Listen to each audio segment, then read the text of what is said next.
Everybody wanna steal my girl. Everybody wanna take her away.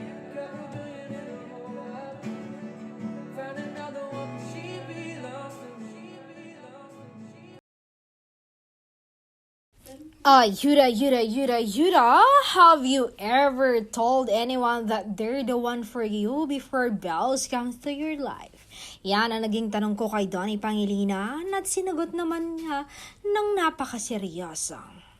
Sabi ng aktor, wala pa. Kay Bel ko palang nasabi ang mga katagang iyon. To be honest, sa kanya ko lang naramdaman ang tunay na pagmamahal. Ay, bonggang, haba ng hair mo, Bel Mariano.